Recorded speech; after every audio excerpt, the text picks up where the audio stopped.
In the headlines, bandits attack Niger again, kill over 30, abduct many, including children. Kano residents struggle with long queues, expensive, unsafe water. NDLEA intercept drugs in coffee, book parcels, arrest 22 Indians. And on the foreign scene, renewed fighting near Uvira raises tensions in eastern DR Congo. Hello and welcome to the news update on Trust TV. I am Mariam Idris.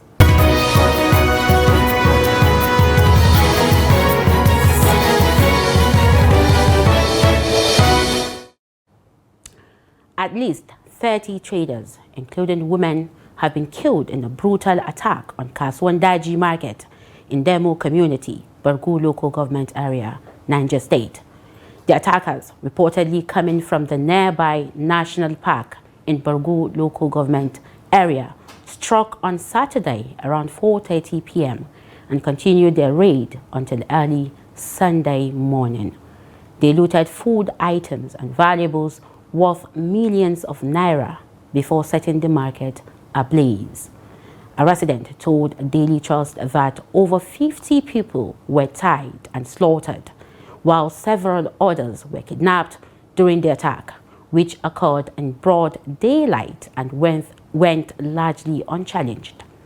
Confirming the attack, Niger State Police Command's Public Relations Officer Wasiu Abiodun said a joint security team had visited the scene and efforts were ongoing to rescue the kidnapped victims. The raid has left the community in mourning and underscores the persistent security challenges in the state. Now, barely 2 weeks after a peace dinner hosted by Governor Ahmadu Fintiri at the Yola Government House, violence has resurfaced between the Bachaman and the Chobo communities in Lamurde local government area of Adamawa State.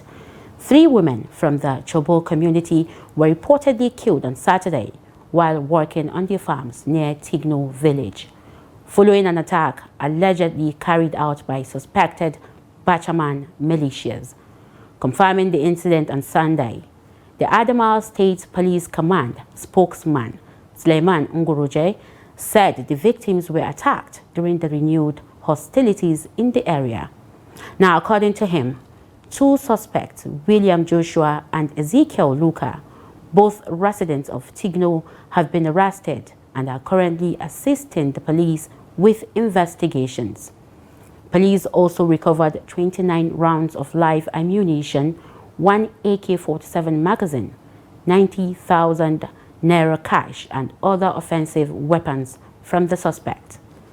The Commissioner of Police, Donkombo Morris, appealed to residents of the affected communities to remain calm, assuring that the command is taking all necessary legal steps to ensure that both the perpetrators and their sponsors are brought to justice. The renewed violence is part of a lingering communal conflict that erupted last month, which has so far claimed over 18 lives, all reportedly women, raising fresh concerns over the safety of rural farmers and the fragility of peace efforts in the area. And troops of the Joint Task Force, supported by the air component of Operation Fansanyama, have killed at least 23 bandits fleeing Kano State after attacks on Shanono and Sanyawa local government areas. Now, according to the Nigerian army, the bandits launched the attacks late Thursday but were repelled by ground troops who tracked them into Karadua village, Matasu local government area of Katsina State, where an airstrike was carried out following intelligence and ISR surveillance. Several weapons and equipment were also destroyed. The army said Kano State remains calm with sustained patrols ongoing and commended troops for their bravery while urging the public to continue providing timely intelligence. Now, the Kwara State Ministry of Education and Human Capital Development has directed the reopening of schools across the state on Monday, January 5th, 2026, except in areas currently placed under special security measures. In a statement issued on Sunday by the ministry's press secretary, Peter Amogbonjaye, the Commissioner for Education and Human Capital Development, Lawal Olobrigbe, ordered all public and private primary and secondary schools to resume academic activities on the stated date. The statement, however, clarified that schools located in areas earlier identified as being under special security surveillance are excluded from the directive. According to the Commissioner, the phased resumption is designed to ensure the safety of pupils and students while ongoing security operations continue in affected locations. The Commissioner, in collaboration with the Teaching Service Commission and the State Universal Basic Education Board, also wished pupils, teachers and parents a prosperous new year and a successful academic session. Meanwhile, the ministry has introduced a radio-based learning program aimed at expanding access to education beyond the conventional classroom setting. The initiative, supported by UNICEF and the Nigeria Learning Passport, is scheduled to commence on Monday, January 5th. Now, troops of the 12th Brigade of the Nigerian Army have killed 3 bandits and arrested a suspected logistics supplier during patrols and ambush operations in Kapa, Bunu, and Yagba West local government areas of Kogi State. The operations, conducted in January 3, 2026, followed credible intelligence on the movement of bandits from the Adankolo General area toward Agbadu Bunu in Kaba Bunu local government area. Now, acting swiftly, the troops laid an ambush at a key crossing point, neutralizing 3 armed bandits. Further intelligence reveals bandit activities around Saminaka village in Yaba West local government area. Troops working alongside local vigilantes carried out a fighting patrol in the village and surrounding forested areas. Now, during the operation, the army arrested a suspected bandit logistics supplier identified as Sunday Adedutun from Odoeri village. He was apprehended on farmland within Saminaka village, and suspect reportedly claimed to assist farmers in transporting harvested produce. Items recovered at the settlement included cartons of energy and soft drinks, bottled water, and harvested farm produce, suggesting logistical support for bandit activities. The Nigerian Army reaffirmed its commitment to protecting lives and property in Kogi State, urging residents to continue providing timely and credible information to security agencies. Now, the water crisis in Kano is intensifying once again, just months after the rainy season. As the dry season sets in, residents across both urban and rural communities are forced to rely on water sources that are often far from hygienic. Now, authorities, however, say they are working to provide lasting solutions. Trust TV's Abdulaziz Ibrahim reports. With the dry season in full swing, long queues at water points have become a familiar sight. In Kano's metropolis and surrounding rural communities, access to water is dictated by availability and price. Vendors say the cost of a jerrycan ranges from 50 naira in rural areas to as high as 250 naira or more in the city. We sell at 50 naira per jerrycan here in Kano. We fetch the water from deep wells and deliver it to areas that don't have such wells. In Tahilawa village in Dawakinkudu local government area, residents rely heavily on open earth dams. Community leaders warn that maintaining hygiene is a constant challenge.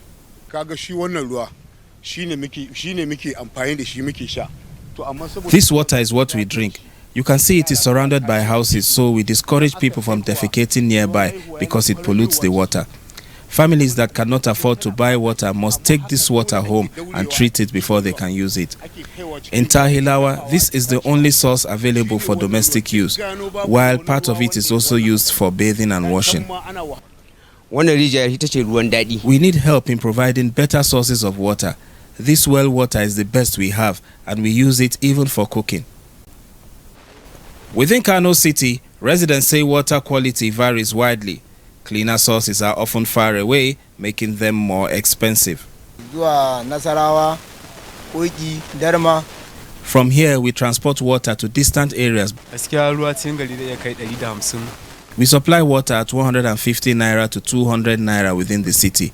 In places like Sabongeri, it can even go beyond 200 naira, especially in areas with high demand. In rural communities, boreholes remain the main lifeline. When they break down, residents face severe hardship. The whole community depends on these 3 hand pump boreholes. One is already broken. As schools resume, children cannot attend classes because they end up spending hours fetching water. We are over 300 households facing the problem in Tahilawa. Efforts to dig boreholes have failed, so we appeal to the government to urgently intervene. With the dry season still far from its peak, fragile infrastructure continues to limit access to clean water. As residents endure daily struggles for safe water, the hope is that sustained government intervention and investment in infrastructure will finally provide a lasting solution to Kano's perennial water crisis. Abdulaziz Ibrahim, Trust TV News, Kano. Away from that, no fewer than 25 persons have been confirmed dead, while 14 others remain missing after a boat capsized along the Yobe River in Garbi Town, Nguru local government area of Yobe State. The Executive Secretary of the Yobe State Emergency Management Agency, YOSEMA, Muhammad Goje, disclosed this in a statement issued in Damaturu on Sunday. According to him, the incident occurred at about 7:48 p.m. on January 3rd after the victims, mainly farmers and traders, boarded the boat from Adiani town in neighboring Jigawa State. Goje said 13 passengers were rescued from the mishap and are currently receiving treatment at a hospital. He added that Governor Maimala Buni has extended condolences to the families of the victims and directed YOSEMA to provide medical and logistical support to the survivors. The governor also instructed that referral services be expedited without delay to save lives. This is the news update on Trust TV. Coming up after the break. NDLEA intercepts drugs in coffee, book parcels, arrests 22 Indians. More news when we return. To stay with us. Welcome back. If you're just joining us, you're watching the news update on Trust TV. Now let's take a recap of our major stories again. Bandits attack Niger again, kill over 30, abduct many, including children. Kano residents struggle with long queues, expensive, unsafe water. Now moving on to more stories. The National Drug Law Enforcement Agency, NDLEA, has intercepted illicit drugs concealed in coffee sachets and book parcels and arrested 22 Indian crew members over a cocaine shipment at Apapa Port, Lagos. The agency said seizures made on December 24th and 29th, 2025 included ketamine, ecstasy, and tramadol bound for Zambia and United Kingdom on January 2nd, 2026. NDLEA arrested the crew of the vessel MV Aruna Hulia after 31.5 kilograms of cocaine were found hidden in the ship. In other operations, NDLEA arrested a 65-year-old drug kingpin, Fatima Ilori, in Ibadan with 238.4 kilograms of skunk, disrupted drug supply routes to insurgents in Borno, and seized large quantities of skunk and tramadol in Lagos, Kwara, and Jigawa states. NDLEA chairman Muhammad Buba Marwa, retired, commended the officers and urged sustained action under the War Against Drug Abuse (WADA) campaign. And now the residents of Yenagoa, the Bayelsa state capital, have shared their expectations from the federal government as the new year begins. According to them, 2025 has come and gone, and 2026 presents a fresh opportunity for renewed hope. They are calling on the federal government to review and amend existing policies, listen to the cries of the masses, and urgently address economic hardship and rising insecurity across the country. The residents believe that a reduction in the price of premium motor spirit petrol would significantly ease the burden of Nigerians, as it will lead to lower transportation costs and reduced prices of goods and services. Trust TV's Friday Ebimobewe Peter reports. As a new year begins, many Nigerians are hopeful and prayerful for positive change. For Mrs. Alice Ayamairi Bodo and Deaconess Nengi Favor Udumange, their hopes for 2026 are rooted in divine intervention in the affairs of the nation. They prayed for God to touch the hearts of leaders at all levels to bring an end to the prolonged economic hardship and insecurity confronting the country. We have been suffering for 2024, 2025 till now. This is New Year, and we want the government to consider the masses and do whatsoever that will please and will give everybody happy life.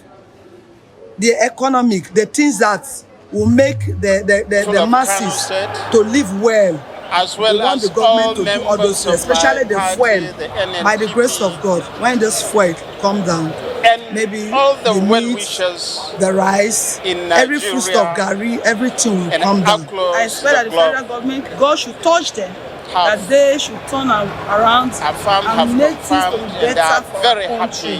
Nigeria is one of the best and peaceful country in years past. What the people of Kano State did, we are afraid of our own during country, the 2023 elections, hardship and all the rest. by voting So we pray that God should intervene, and as God intervenes, God should touch the hearts of our leaders, so that and according to the Electoral Act, we put an and end, according to the hardship in our country, we put an end. God, Nigeria is a blessed country. That's everything it takes for everyone to live extend my respect. Adding his voice, the senior pastor of Faith Victory Church, Yenagoa branch, Pastor Moses Itume, expressed optimism that 2026 will be better than the previous years. However, he urged the federal government to live up to its responsibilities by implementing people-oriented policies. So my expectation is that only good things will happen to believers all over the world.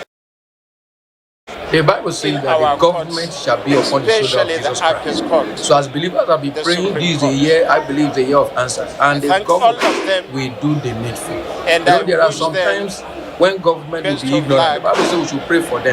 Now that we have prayed for them, my expectation is that the government will do the needful. They have been bringing out reform. And those reforms, we believe that if they initiate them, they will do good for everyone. So I believe the government will do the needful this year. The residents also advised Nigerians, especially Christians, to remain steadfast in faith, focused and hopeful as the new year unfolds.